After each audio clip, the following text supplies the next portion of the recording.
turning. It's one of many different ways of cutting a material. Drilling is another. It involves quite a different kind of cutting tool, one that produces holes. And from drilling to milling. This particular milling cutter is designed to operate at high speeds and feeds. It's producing a flat surface.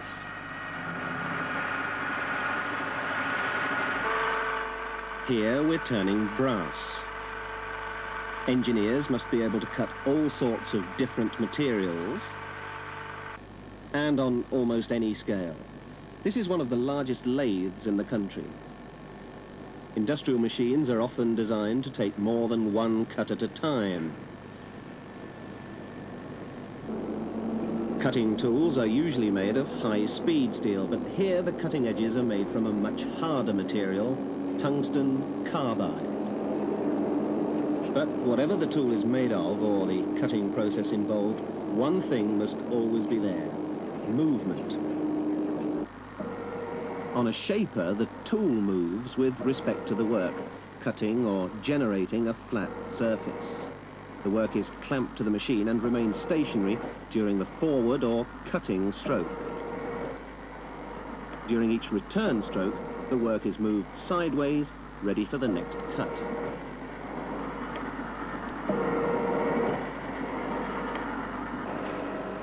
Vertical drilling is a process where only the cutting tool moves.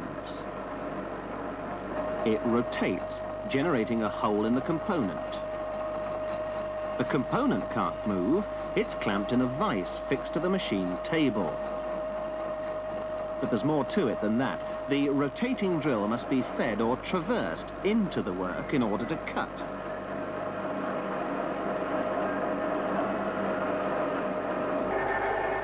Milling is another process where the tool rotates, but instead of the tool being fed into the work is fed in towards the revolving cutter.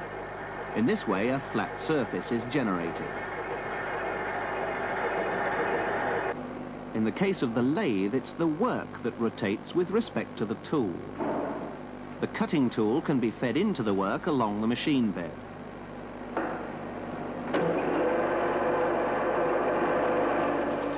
Feeding in this direction, a cylindrical surface is generated.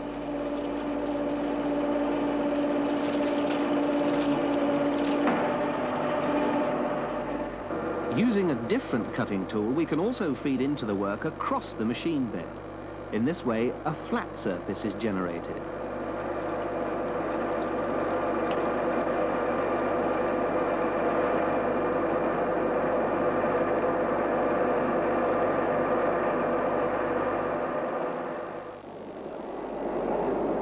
Let's take a closer look at some of the cutting tools used in engineering.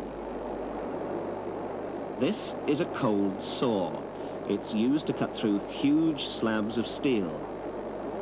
The blade is made up of a number of cutting edges or teeth, each similar in shape.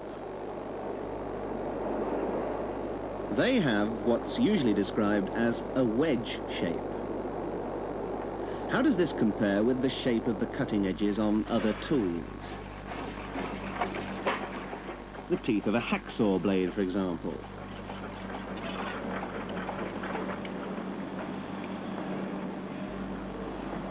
Like the cold saw, each tooth here has a similar shape, a wedge shape. And what about the cutting tool we're using on this milling machine?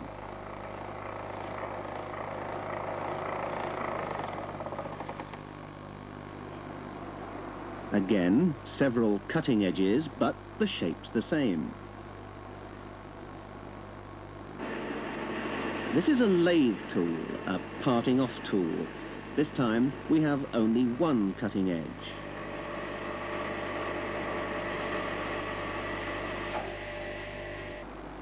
Again, though, a wedge.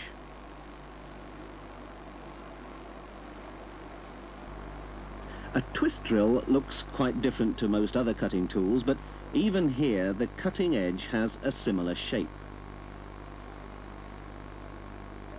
Now, why do all these cutting edges have the same basic shape? To find out, we went to the Institute of Technology at Cranfield. Here we set up a special experiment on a planer. First we tried cutting a piece of mild steel this way with a square-ended cutting tool.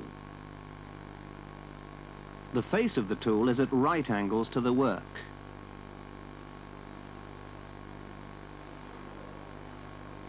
And the bottom touches the work all along its length. On a planer, the work moves to and fro. To take a cut, the tool has to be lowered.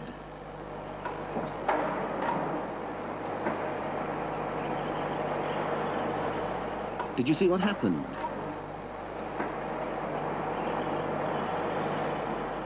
Let's take a much closer look at that in slow motion. Here you can see how the chip forms. For an efficient cut, the chip should flow naturally over the face of the tool. It doesn't flow naturally here. Instead, it's being compressed, and it's tending to break up. Not only that, the bottom of the tool is rubbing on the cut surface. This is causing the tool to ride up over the work until it stops cutting altogether. The surface finish has a very rough look about it. And what about the cutting tool? Let's see if it's damaged in any way. And what you see here is the bottom of the tool. Here's the cutting edge. Near the back we find traces of material from the work, material that's welded onto the tool as a result of the rubbing action. Now we can prevent this from happening by changing the shape of the tool. To do this, we're using a machine called a cutter grinder.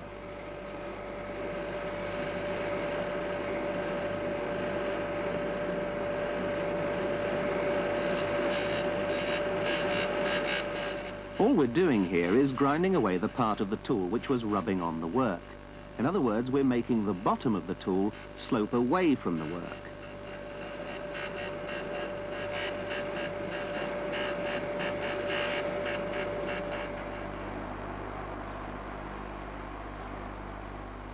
Now only the cutting edge touches the work.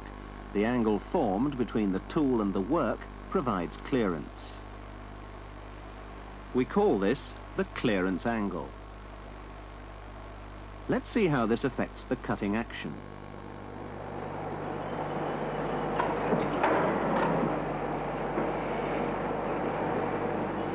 The tool cuts for the full length of the work.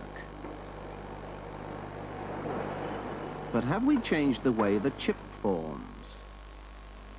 Here's the cutting action in slow motion.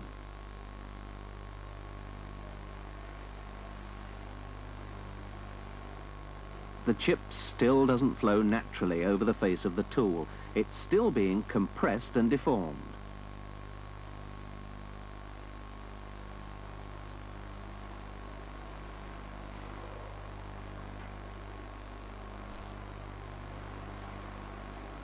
Now we can improve on the way the chip forms by changing the path that it takes over the tool face. This means making another modification to the shape of the tool. Again, we'll use the cutter grinder, but this time with a different wheel.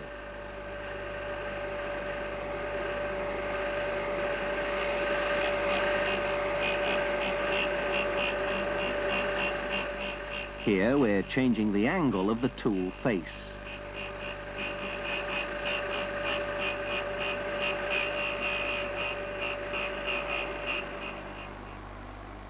The cutting edge now has a familiar shape.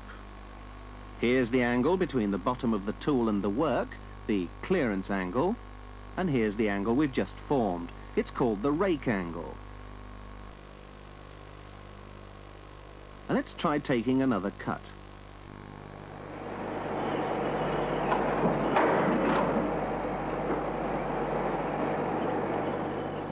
This time the chip seems to form in a much better way. But it's worth a closer look, again in slow motion.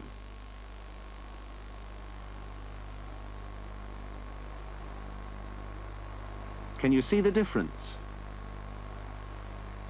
The chip is beginning to flow more naturally. and look at the way it shears from the parent material. It seems to come away along a line that's almost at 90 degrees to the tool face. Let's look at the shearing action in this model. As the tool cuts, the chip shears along this line here, but that's from the front. In this model, you can see that a chip has width, so it must also shear along a similar line for the whole of its width.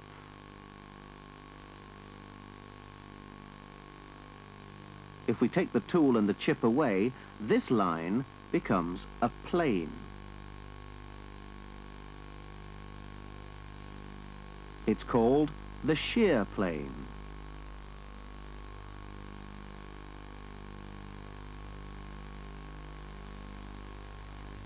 In fact, we usually refer to the shear plane by this line here. The length of it being called the shear plane length. Here's the cutting action in slow motion again. Now, if you look carefully, you'll notice that the position of the shear plane is changing. And look at the material building up at the cutting edge. This disturbs the way the chip flows and will affect the surface finish. Remember, this surface is the result of giving the tool a 5-degree rake angle. What happens if we increase the rake angle to 15 degrees?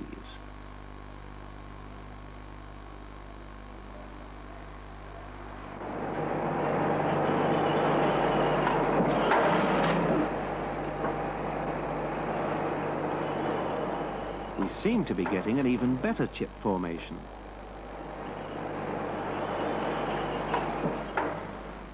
Here's the cutting action in slow motion. This time there's a much more natural flow of material over the tool face. This is a good chip. And can you see the shear plane? Again, it's almost at right angles to the face of the tool.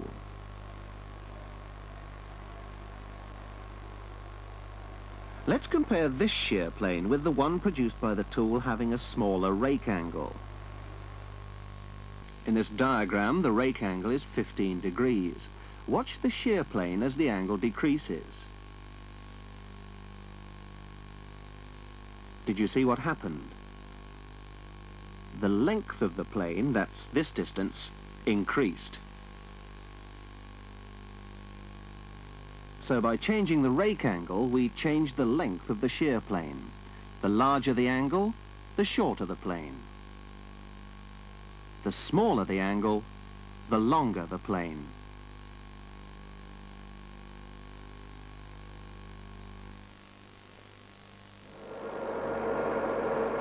A lathe is just one of several machines used for cutting materials. While cutting, the machine uses power, in this case, electrical power. On this lathe, a meter shows just how much power is being used. It's measured in kilowatts.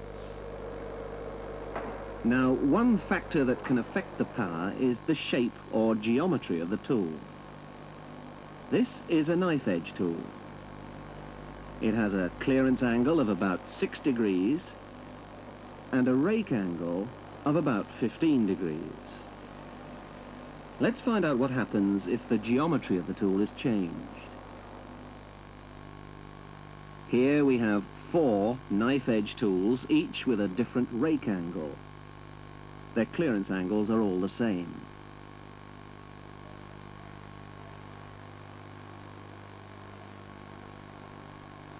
For this experiment, we'll use this specially prepared piece of mild steel. We've taken a core from the middle to make it easier to film. First, we'll try the tool with a 10-degree rake angle. The tool must be carefully positioned and properly restrained. Before cutting begins, the lathe will use some power for turning the work round, and even more power is used when cutting starts.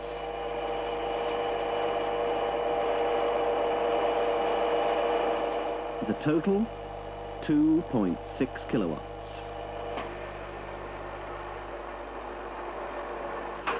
Next we'll try a rake angle of 20 degrees.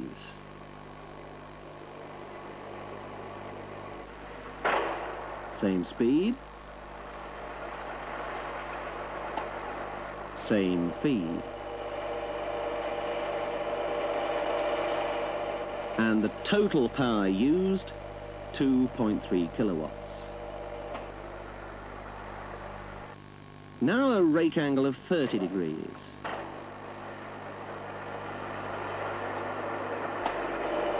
Same speed, and again, same feed. And even less power is needed. Finally, a rake angle of 40 degrees. Now, this time, the power used is, well, what do you think it is? Less still, 2 kilowatts exactly. Let's put these results on a chart. For 10 degrees rake, the total power used was 2.6 kilowatts. For 20 degrees, 2.3 kilowatts. For 30 degrees, 2.1 kilowatts. And for 40, 2.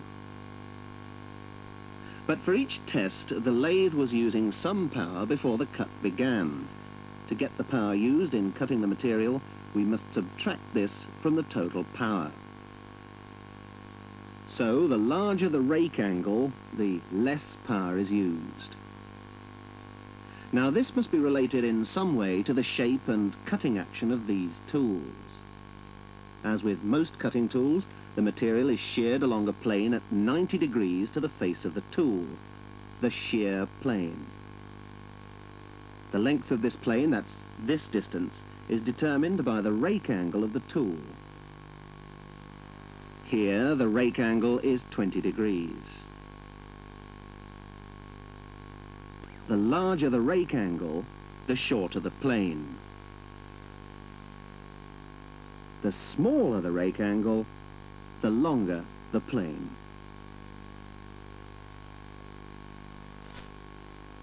Let's compare the length of this plane with the power used.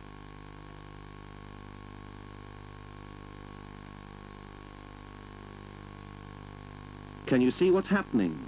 The power seems to depend on the shear plane length. The shorter it is, the less power is used.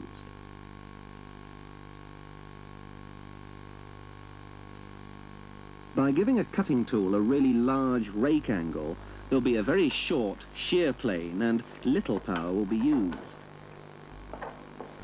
But just how serviceable is a tool like this?